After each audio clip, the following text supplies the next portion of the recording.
PM Awas Yojana ନେଇ ଆସିଲା ବହୁତ ବଡ଼ ଅପଡେଟ୍। ପିଏମ୍ ଆବାସ ଯୋଜନାରେ ମିଳିବାକୁ ଯାଉଛି ସମସ୍ତଙ୍କୁ ଘର। ଯଦି ଆପଣମାନେ ପିଏମ୍ ଆବାସ ଯୋଜନାଟା ହେଲେ ଆପ୍ଲାଏ କରିନାହାନ୍ତି ତାହେଲେ ଆପଣଙ୍କୁ ମିଳିବନି ଘର। ଆପଣମାନେ କେମିତି କଲେ ମିଳିବ, କ'ଣ କଲେ ମିଳିବ, ଏଇଟା ଯଦି ଭିଡ଼ିଓ ଲାଷ୍ଟ ପର୍ଯ୍ୟନ୍ତ ଦେଖନ୍ତୁ। ଆଉ ଭିଡ଼ିଓ ଯଦି ଭଲ ଲାଗିଲା ତାହେଲେ ଯେମିତି ଆପଣ ଲାଇକ୍ ସେୟାର ସବସ୍କ୍ରାଇବ୍ କରନ୍ତୁ। ପ୍ରଧାନମନ୍ତ୍ରୀ ଆବାସ ଯୋଜନାରେ ବହୁତ ସାରା ଲୋକମାନେ ଆପ୍ଲାଏ କରିଥିବା ମଧ୍ୟରେ କିଛିଟା ଲୋକ ଆପ୍ଲାଏ କରିନଥିଲେ। ସିଏ ଆସିକି ନିଜ ଘରେ ଘରେ ମଧ୍ୟ ଆସିକି ସିଏ ଅନଲାଇନ୍ ଆପ୍ଲାଏ କରୁଛନ୍ତି। ଯଦି ସେମାନଙ୍କ ଭିତରେ ଯଦି ଆପଣମାନେ ଜଣେ ଅଛନ୍ତି ତାହେଲେ ଛାଡ଼ି ହେଇଯାଇଛନ୍ତି ତାହେଲେ ଆପଣଙ୍କୁ ମିଳିବନି ପିଏମ୍ ଆବାସ ଯୋଜନାର ଘର।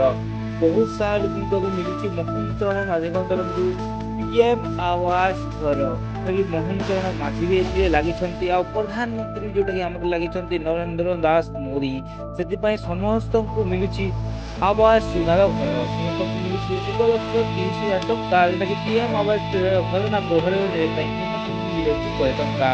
ବହୁତ ସାରା ଲୋକ ଏଥିରେ ଆପ୍ଲାଏ କରିଥିବା ମଧ୍ୟରେ କିଛିଟା ଲୋକ ଆପ୍ଲାଏ କରିନାହାନ୍ତି। ସେମାନେ ଆପ୍ଲାଏ କଲେନି, ସେମାନଙ୍କୁ ମିଳିବ ପିଏମ୍ ଆବାସ ଯୋଜନାରେ ଘର। ବହୁତ ଶୀଘ୍ର ସେମାନେ ବି କେବେ କରିପାରିବେ ପକ୍କା ଘର, ସେମାନଙ୍କୁ ମିଳିବ ଗୋଟିଏ ପକ୍କା ଘର। ସେମାନେ ଯଦି ଆପ୍ଲାଏ କରିବାକୁ ଚାହୁଁଛନ୍ତି କୌଣସି ଜିଓ ପାଖକୁ ଆପଣ ଯାଆନ୍ତୁ, ତାହେଲେ ଯଦି ମୋବାଇଲରେ ଆପଣ ଆପ୍ଲାଏ ଆପ୍ଲିକେସନ୍ ଡାଉନଲୋଡ୍ କରିକି ଏଇଟା ଆପ୍ଲାଏ କରିପାରିବେ। ତ ଯାଆନ୍ତୁ ଆପଣମାନେ ବି ଆପ୍ଲାଏ କରନ୍ତୁ, ଆଉ ଆପଣଙ୍କୁ ବି ପାଆନ୍ତୁ ଗୋଟେ ପକ୍କା ଘର, ଯୋଉ ଘରକୁ ଆପଣ ପାଇକି ରହିପାରିବେ ଆରାମସେ।